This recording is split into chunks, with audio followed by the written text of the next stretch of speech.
Look at this. This is Tebow, like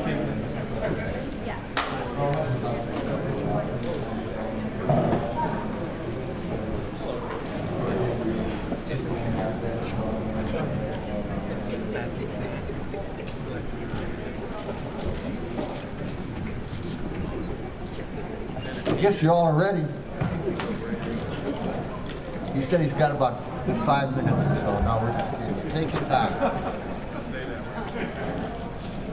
All right, I have an opening statement.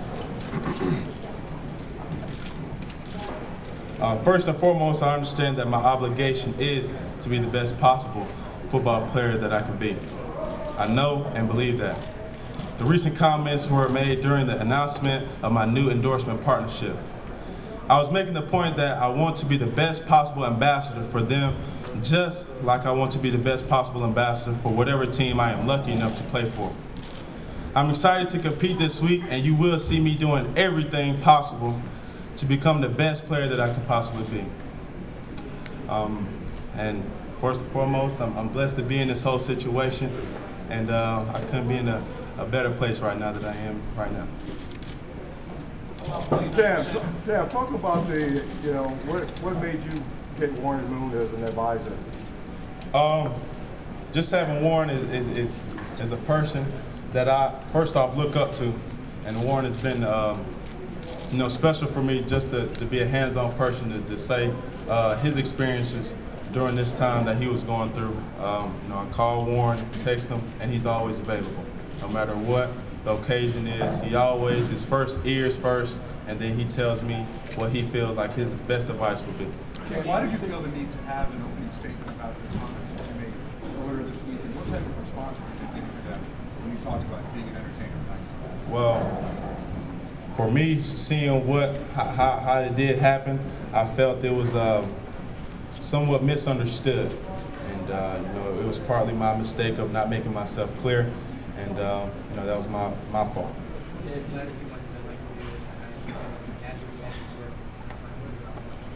For me, it's been extremely exciting. This whole path to where I am right now has been something of a whirlwind, to say the least. But at the same time, this is what I signed up for. I'm blessed. I can't even say that enough. But just to know that I'm sitting in front of you guys, talking to you guys, and to know 365 days ago, right now, I was attending class at Auburn.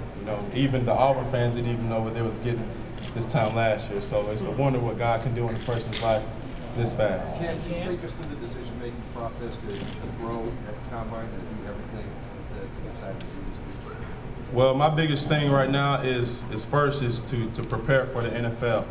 I know it's going to be a challenging transition, but for me, I have been working out in San Diego with 3 unbelievable coaches. George Whitfield, my quarterback coach, Doug Hicks, my training and conditioning coach, and also Ron Sheffield, which is my speed coach. And during that time, I felt as if, I wanted to do something at the combine. I wanted to come out here and compete, because that's what I feel like I wanted to do, and have fun competing. Cam, do you think people mistake your confidence for cockiness? I'm not sure, but I'm a confident person, and it was instilled in me at a young age to believe in myself first and foremost, because if I don't believe in myself, who do I expect to believe in myself? Cam, what's going to be the most difficult part of the transition for you? Playing under center or some other area? I'm not sure. I was hoping you was going to tell me that. I will later.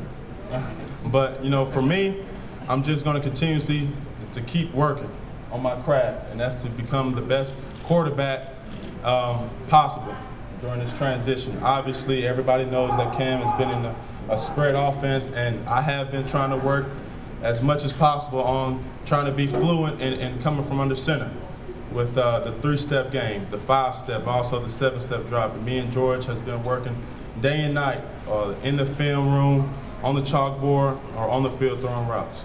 Cam, how high do you think you should be drafted? I'm not sure, sir, but like I said, that's not my sole focus. I'm trying to be the best player that I can be. Cam, we're going to have pro days, or are you going to let this combine kind of speak for itself? Say it again, sir. Are you going to continue to have pro days after this, or are you just going to let combine what you do here take you into the NFL draft? No, sir. I'm a competitor. That's what I do.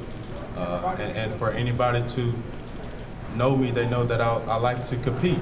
That's why I'm going to participate in all the activities tomorrow. Also, our pro day for Auburn is March 8th. I will be participating in that also. Cam, with all the hoopla, decision to work out in San Diego instead of like some other big facility? Well, for me, I felt like it was best for me to be isolated. I know myself, and I know how I need to be focused. I know how focused I needed to be, especially during this time, making the biggest interview of my whole life. I needed to be more focused than ever, and I felt going to San Diego, where I really didn't know nothing about it, but it's excellent weather. Waking up to that beautiful sun was something in itself. But I was motivated to want to be great, and that's what I am trying to do. Cam, after making the comment about being an icon and entertainer, do you think that you have to prove to teams in the interview room this week that football will remain your #1 priority? Well, football is my #1 priority. I want to make that perfectly clear. I'm just going to go into wherever organization that I'm picked up. I'm going to be lucky. I'm going to be happy because this is a dream that I've always envisioned myself doing. Like I said, I will be lucky, but at the same time, this is something that I am looking forward to. Cam, The atmosphere has been like, last night you had some interviews, obviously, with some teams, the atmosphere, what they were doing, putting you on the board, things of that nature. Well, it was something that, you had to question yourself as an overall athlete. I'm pretty sure everybody in the combine was going through that process, asking themselves a question like, is this really what I want to do? Because right after each meeting, the horn blows to give you somewhat of a notice that, you have 2 minutes left. And the coaches are asking you questions left and right, left and right, left and right. And as soon as that meeting is done, you shake your hands and you get right out and you go to the next place. And right as soon as you walk into that next place, you do the same thing over. But one thing I can say for each and every team, they keep you on your toes. It's been something somewhat fun for me to be eager to know or to try to expect what a next team is going to say or what they're going to have me to do. And it's been a fun experience so far. Jerry Jones is talked openly about being interested in you. I know you want to go #1. Can you talk to him that way? Can you talk about him? I did have a meeting with the Cowboys last night for 15 minutes. It was one of those teams that I did speak with. As far as any teams right now, I'm not going to get particular of which teams that I'm interested in, because right now I'm interested in every single team that's in the NFL who's willing to take me as a player. in addition, a question for you. Questions you learned from the NCAA Screw Edition. How would you describe what that was like to be that experience you and your father? How are things now? Well, during this whole process with the whole NCAA, it's been somewhat of me facing adversity. And I think I owe a lot of my due diligence to my supporting cast, my teammates, my coaching staff, my close friends, my family members, and just people that have been available for me to talk to in the wee nights of the hour. And just being available. The relationship with my father is one that was already good before this whole adversity thing came up with the NCAA. And with this whole NCAA thing swarming around my family and everybody that was a part of it or affiliated with me, it just brought me and my father closer together. Take on that with the NFL. Do people ask you a lot of questions if they were that your father, did he really be a positive influence or be too much of an influence maybe on the NFL? Yes, sir, the question has been asked, but my answer is, my father is just like any other father that wants the best for his son. He wants to see his son succeed in every way possible. And what did you?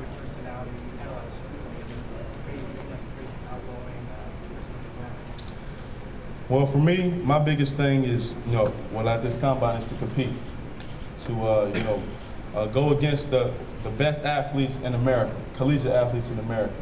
I'm walking down the hall and I see Mr. Gabbert, and I'm walking down the hall and I see Mr. A.J. Green, Julio Jones, all those guys, and I'm just scratching my head. I see Daquan Bowers. Those guys are some excellent athletes, and I'm just blessed to be in the same setting as those guys because, I watch those guys' highlight tapes. I'm amazed, and I'm just humbled to the fact that everybody, one guy had mentioned it in a meeting, and he said, the NFL doesn't owe anybody nothing.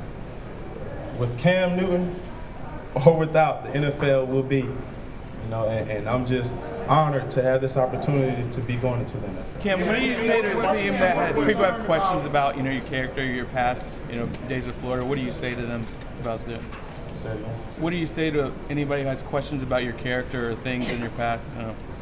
My biggest thing is everybody has a learning process that they go through, and for me, that learning process happened 3 years ago. The mistakes that I made at Florida, the trials and tribulations that I went through at Blinn College, it's made me the person that I am today. I can say it with my chin high to the sky and say that, if I could do it all over again, I couldn't say that I wouldn't do the same things, because those same mistakes that I made at Florida, now if that opportunity presents itself, I wouldn't do that, because I know what happens if you do the things that I did at Florida.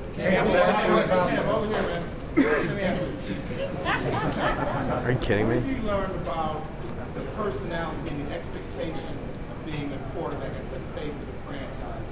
And, just like the scrutiny of this week, where one thing you say has the potential to be a firestorm. How do you put that in perspective? What do you learn about how to do it? Well, first off, the biggest thing for me going into this whole transition to the NFL is preparation. I admire the guys like Tom Brady, Peyton Manning, who is a professional at what they do. No offense to any of those guys, but they might not run the fastest 40.